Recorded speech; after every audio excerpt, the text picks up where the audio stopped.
बिस्मिल्लाहिर्रहमानिर्रहीम। अस्सलाम वालेकुम दोस्तों, नई वीडियो में खुश आमदेद। दोस्तों, अमेरिका में खाना जंगी बढ़ गई।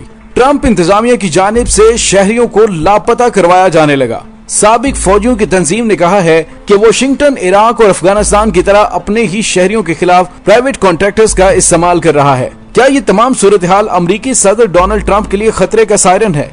वीडियो की तफसील में जाने से पहले आप देख रहे हैं हकीकत की दुनिया डॉक्टर अली के साथ। हमारे चैनल सब्सक्राइब करके घंटी के निशान को दबाना मत भूलिएगा। इस वीडियो को ज्यादा से ज्यादा फेसबुक, व्हाट्सएप और सोशल मीडिया पर शेयर जरूर करें। शेयर और लाइक करने के साथ साथ कमेंट बॉक्स में पाक फौज जिंदाबाद, पाकिस्तान पाइंदाबाद और पाकिस्तान के गुमनाम हीरोज को सलाम का नारा कमेंट जरूर कीजिएगा। दोस्तों, क्या अमेरिका तारीख में एक और खाना जंगी की जानिब बढ़ रहा है? ये सवाल अमेरिका की इंसानी हुकूक की तंजीमों और सिविल सोसाइटी की जानिब से उठाया जा रहा है, जबकि डेमोक्रेटिक्स का इल्जाम है कि सदर ट्रंप इंतखाबात से राह फरार इख्तियार करने के लिए ऐसे हरबे और ऐसे हालात पैदा कर रहे हैं। इस वक्त पूरे अमेरिका में एक बार फिर नस्ली इम्तियाज के खिलाफ एहतजाज शुरू हो गया है। ताहम अब एहतजाज पुरतशद्दुद होने के बायस पुलिस ने गिरफ्तारियां भी की हैं, जबकि कई मुजाहिरीन जख्मी भी हुए हैं। ट्रंप इंतजामिया पर कई अफराद को लापता करवाने का भी इल्जाम है, जिसकी तस्दीक रियासत ओरेगन के शहर पोर्टलैंड में पिछले एक हफ्ते एक शख्स को स्याह रंग की एक SUV में नामालूम अफराद अगवा करके ले गए। दोस्तों, वाज़ेह है कि अमेरिका में काले रंग की SUV गाड़ियां खुफिया इदारे का ट्रेडमार्क समझी जाती हैं। अमेरिका के साबिक फौजियों की तंजीम के अरकान भी एहतजाज करने वालों में शामिल हैं और उनका कहना है कि वाशिंगटन इराक और अफगानिस्तान की तरह अपने ही शहरियों के खिलाफ प्राइवेट कॉन्ट्रैक्टर्स इस्तेमाल कर रहा है। रियासत ओहायो की स्टेट यूनिवर्सिटी के स्कूल और जर्नलिज्म के उस्ताद और मुकामी अखबार के साबिक एडिटर ब्रायन वेंगल्स, वाशिंगटन के मुकामी सहाफी एंड्रू लूस ने बताया कि मजमूई तौर पर अमेरिका में हालात ठीक नहीं है और हर गुजरने वाले दिन के साथ सूरत हाल खराब हो रही है। इंतखाबात में तारीख के इम्कानात के हवाले से सवाल के जवाब में उनका कहना यह भी है कि ये कहना कबल वक्त है, ताहम इंसानी हुकूक के तहफ़्फ़ुज़ और आज़ादियों की जामिन सरजमीन रियासत हाय मुत्तहिदा अमरीका अब बदल रही है और तीसरी दुनिया के ममालिक की तरह पाबंदियां और जबर उरूज पर है। ताहम अमरीकी अभी मायूस नहीं हुए, वो बानियान का अमरीका वापस चाहते हैं। यही वजह है कि वो सड़कों पर मौजूद हैं। एंड्रू लूस, जो कि कानून के स्टूडेंट भी रह चुके हैं, उनका कहना है कि आईनी तौर पर हालात ऐसे नहीं हैं कि सदारती इंतखाबात को मुलतवी या मौखर किया जा सके। ट्रंप इंतजामिया के लिए यही बेहतर है कि वो ऐसी सोच की खुलकर तरदीद करें और लोगों को यकीन दिलवाएं कि इंतखाबात का इनेकाद रवां साल मुकर्ररा तारीख को ही होगा। दोस्तों, आम अमरीकी ये समझते हैं कि मौजूदा चलने वाली तहरीक सिविल नाफरमानी की तहरीक में बदल सकती है, इसलिए कांग्रेस और सेनेट को सर जोड़कर फौरी इसका हल निकालना चाहिए और व्हाइट हाउस को भी अपने रवैये में तब्दीली लाने की जरूरत है। उन्होंने कहा कि मुल्क आइन के मुताबिक चलाए जाते हैं, ट्विटर के जरिए नहीं। दूसरी जानिब रियासत ओरेगन के शहर पोर्टलैंड में एहतजाज जारी है। ट्रंप इंतजामिया पोर्टलैंड में सूरत हाल पर काबू पाने के लिए वफाकी सिक्योरिटी इदारों यानी फौजी और नीम फौजी दस्ते तैनात कर चुकी है, जिसके बाद मुजाहिरीन मुश्तइल हैं और एहतजाज में मजीद शिद्दत आना शुरू हो गई है। मुजाहिरीन अब न सिर्फ नस्ली इम्तियाज के खिलाफ मुजाहरे कर रहे हैं, बल्कि वो वफाकी इदारों के एहलकारों की तैनाती के खिलाफ भी एहतजाज कर रहे हैं। रियासत वाशिंगटन के शहर सेटल में मुजाहिरीन को मुंतशिर करने के लिए पुलिस ने आंसू गैस और फ्लैश बैंक का इस्तेमाल किया। गुज़िश्ता रोज एहतजाज पुरतशद्दुद शक्ल इख्तियार कर गया और कुछ मुजाहिरीन ने इमलाक को नुकसान पहुंचाना शुरू कर दिया, जबकि एक ट्रक को आग भी लगाई गई। एहतजाज के पुरतशद्दुद होने पर पुलिस ने उसे फसादात करार दिया, जबकि हुकाम ने 45 के करीब अफराद को गिरफ्तार भी किया है।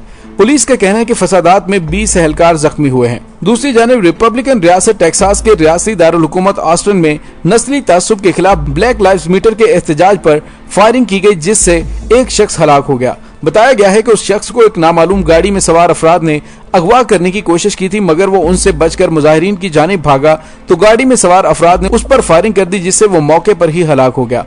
मुजाहिरीन का इल्जाम है कि अगवा की कोशिश और नाकामी पर उस शख्स को हलाक करने वाले वफाकी एजेंट थे। रियासत कैटेकी के शहर लुइविल में मुसल्लह अफराद ने एहतजाज किया और ब्रेयोना टेलर नामी स्याफाम खातून की पुलिस के हाथों हलाकत पर इंसाफ का मुतालबा किया। दोस्तों, रवां साल 13 मार्च को रियासत कैटेकी में मुबैना तौर पर मंशियात रखने के सूबे में पुलिस एहलकार 26 साल स्याफाम खातून ब्रेयोना टेलर के घर में दाखिल हुई थी और पुलिस का कहना था कि खातून के दोस्त ने पुलिस पर फायरिंग की, जबकि जवाबी फायरिंग में ब्रेयोना टेलर हलाक हो गई। ब्रेयोना टेलर को 8 गोलियां लगी थी और बाद उनके अपार्टमेंट से किसी भी किस्म की मंशियात बरामद नहीं हुई थी।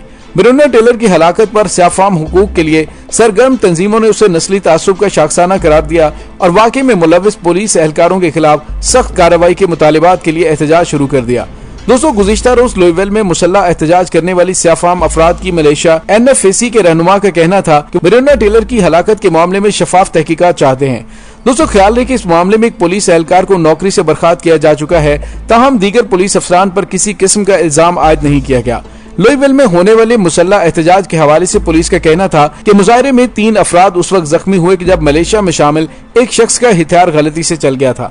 रियासत वाशिंगटन के शहर सियाटल में मरकजी शहरों में डोनाल्ड ट्रंप के वफाकी एजेंट्स और फौजी और नीम फौजी दस्तों की तैनाती के खिलाफ अवाम के गम गुस्से के इजहार के लिए मुजाहिरीन सड़कों पर निकल आए। गैर मुसल्लह अफ्रीकी निजाद अमरीकी जॉर्ज फ्लॉयड की मिनियापोलिस में 2 माह कबल होने वाली हलाकत के बाद पूरे मुल्क में पुरतशद्दुद मुजाहरे ऐसे वक्त में जारी हैं कि जब अमरीकी सदर को दोबारा इंतखाबात के लिए सख्त मुकाबले का सामना है और वो अमन व अमान के हवाले से एक मुहिम चला रहे हैं कि उन्हें शिकागो के लोरी लाइट फोर्ट की तरह बड़े शहर के मेयर्स की जानिब से सख्त मुजाहमत का सामना करना पड़ रहा है। उनमें से बहुत से डेमोक्रेट्स जो ट्रंप पर सियासी फायदे के लिए इस मसले को बढ़ावा देने का इल्जाम लगा रहे हैं। लोरी लाइट फोर्ट ने CNN के प्रोग्राम में कहा था कि मैंने बहुत सख्त लकीर खींची है, हम अपने शहर में फौज को इजाजत नहीं देंगे। उनका कहना था कि हम नामालूम एजेंटों को लोगों को सड़कों से उठाने और उनके हुकूक की खिलाफ वर्जी करने और उनकी तहवील में रखने को हरगिज बर्दाश्त नहीं करेंगे। मुजाहिरीन ने ऑस्टिन टेक्सास समेत कैटकी में, लजूल न्यूयॉर्क में, Omaha Nebraska, California, Oakland, Los Angeles, Virginia और रिचमंड में मार्च किया।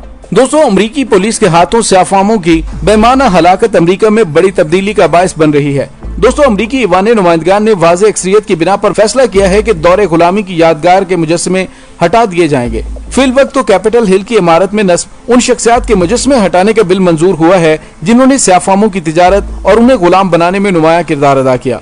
अमरीकी दरिंदे अफ्रीका के मुख्तलिफ ममालिक से लोगों को जहाजों में भर भर कर लाते और अमरीका में उन्हें फरोख्त कर दिया जाता था। उनके साथ जो जालिमाना और गैर इंसानी सलूक होता था उस पर खुद अमरीका में कई फिल्में बन चुकी हैं और किताबें भी लिखी जा चुकी हैं। अब यही स्याफाम अमरीका के मुख्तलिफ शोबों में नुमाया कारकर्दगी दिखा रहे हैं। खास तौर पर खेलों में ये सबसे आगे हैं और हॉलीवुड की फिल्मों में भी जलवा अफरोज हो रहे हैं। स्याफाम अमरीका में एक बड़ी ताकत बनकर उभर रहे हैं और यूरोप के कई ममालिक में मुजाहरे हुए हैं। ये चिंगारी शोला बन रही है, चुनाचे इस आग को ठंडा करने के लिए दौरे गुलामी के आसार मिटाने का फैसला भी किया गया है। लेकिन गोरों की नस्ल परस्ती भी बढ़ती जा रही है और अब ऐसा लगता है कि अमरीकी सदर के इंतखाबात में भी ये एक अहम मसला होगा। जो नस्ल परस्त हैं वो स्याफामों से आज भी नफरत करते हैं और वो डोनाल्ड ट्रंप की हमायत करेंगे, और जो नस्ल परस्ती के खिलाफ हैं वो जो बाइडेन को तरजीह देंगे। कैपिटल हिल की इमारत से जो मुजस्समे हटाए गए हैं उनमें अमरीकी अदालत उज़्मा के चीफ जस्टिस राजर का मुजस्समा भी शामिल है, जिसने 1857 में फैसला दिया था कि स्याफाम अफराद अमरीका के शहरी नहीं बन सकते और कांग्रेस को ये इख्तियार नहीं कि वो अमरीका में गुलामी का खात्मा करे। अमरीका ने जो बोया था वो काट रहा है। हकीकत यह है कि इस वक्त अमरीकी सदर डोनाल्ड ट्रंप पर गासिब होने का इल्जाम लगाया जा रहा है कि उन्होंने ताकत के बलबूते पर अमरीका के असल बाशिंदों रेड इंडियन से उनका मुल्क छीना और उन्हें जंगलों में जिंदगी गुजारने पर मजबूर किया। रेड इंडियंस अमन पसंद लोग थे जो महज तीरों के जरिए मुदाफत कर सकते थे, जबकि अमरीका में यूरोप भर के जुराइम पेशा अफराद पहुंच गए थे। उनमें से ऐसे भी थे जिन्हें बरतानिया से बतौर सजा जिला वतन करके अमरीका भेजा गया था। शायद ऐसा ही कुछ ऑस्ट्रेलिया में भी हुआ, जहां के असल बशिंदे एब ओरिजिन कहलाते हैं और वहां बरतानिया का तसल्लुत है। यही मामला हिंदुस्तान में हुआ, जहां आर्याओं ने हमले करके असल बाशिंदों को जंगलों में धकेल दिया और वहां के असल बशिंदे दरावड़ और भाबुल हैं, जो कि इंतहाई पसमानदा हैं। हिंदू मुसलमानों को बैरूनी हमला आवर करार देते हैं, लेकिन ये भूल जाते हैं कि खुद आर्या भी बाहर से ही आए थे। अमरीका का स्याफाम जाग गया है और उसकी हमायत में हंगामे भी बढ़ते जा रहे हैं। दोस्तों, इसके साथ ही डॉक्टर अली को इजाजत दीजिए। इंशाल्लाह बहुत जल्द मिलते हैं एक नई वीडियो में। तब तक के लिए अपना बहुत सारा ख्याल रखिएगा। पाक फौज जिंदाबाद, पाकिस्तान पाइंदाबाद, पाकिस्तान के गुमनाम हीरोज को सलाम। अल्लाह वारिस।